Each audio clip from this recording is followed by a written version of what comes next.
Welcome back to the New Life Recap, your weekly roundup of comings and goings on the New Life server. This week, just a skosh of simple sea and sun, in the first week of New Life to not have a death in it. That we know of.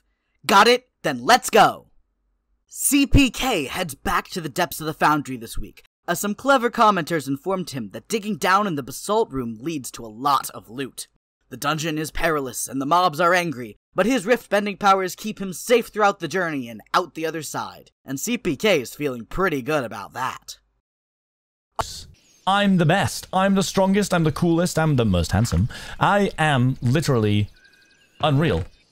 Unfortunately, none of his powers help with finding his way, and it's a bit of a long walk before CPK finds a village with a still functioning waystone to bring him home, and back to the oceanographer he's been working with.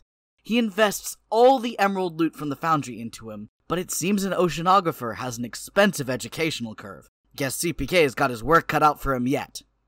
To let off some steam and show off his powers, CPK heads over to Dreamland. Jimmy doesn't mind a few tests, does he? He teleports around and brings Jimmy into the wonderful world of the Rift, and leaves him there. Oh my gosh, I'm in the Rift. Yeah, but then, oh my gosh. You know what, I thought about something recently, and I was like, alright, well, anyway, Jim, bye. Fortunately for Jimmy, it seems there's a time limit to non-benders hanging out in the Rift, and he's booted back to reality. The two test the limits of the rift-bending ways, which ends up with Jimmy in the Rift and CPK in the roof. Woof. And CPK isn't the only one trying to out-fun the fun guy. Sausage comes by and grows a bunch of mushrooms around the Dreamland, and Martin's up to his usual tricks. He's dropped off the newest toy box in the series, a New Life Funny Meal, complete with many fungal puns. At least the imagery wins Jimmy over. This is my favorite one. Look at that. Look at that, man. Wow. Me punching Joel. Always wanted to. But Martin's mischief merits measure for measure, so Jimmy decides to steal a call-in from the colony, though he's polite enough not to grab a named one. He lures it back to the Dreamland, tucking it in a safe place to start an army to rival the colony of Bobs. A bombardment, if you will. Having finally seen the Barbie movie, while still not being Ken, Jimmy is inspired by Ken to build a set of stables for the Dreamland. With stables built and decorated with mushroom work, he needs horses to fill them, and it takes traveling as far as Spawn and the Lives clubhouses to find one. They call me the horse tamer, because I tame horses, if you didn't get all that meant.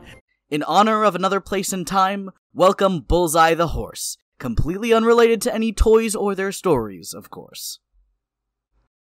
And finally, on a slightly more serious note, we'd like to wish a fond and bittersweet farewell to Joey Graceffa, who announced this week that he's taking a different approach to his Minecraft content and appears to be stepping away from New Life entirely. While we're of course going to miss him here, we're happy he's finding a path to enjoy himself with his work, and we encourage you to check out his next project, whatever that may be. Thank you for everything, Joey. And we're gone! That wraps up the week here on New Life Recap. Thank you so much for watching, drop a like if you liked it, and subscribe if you want more.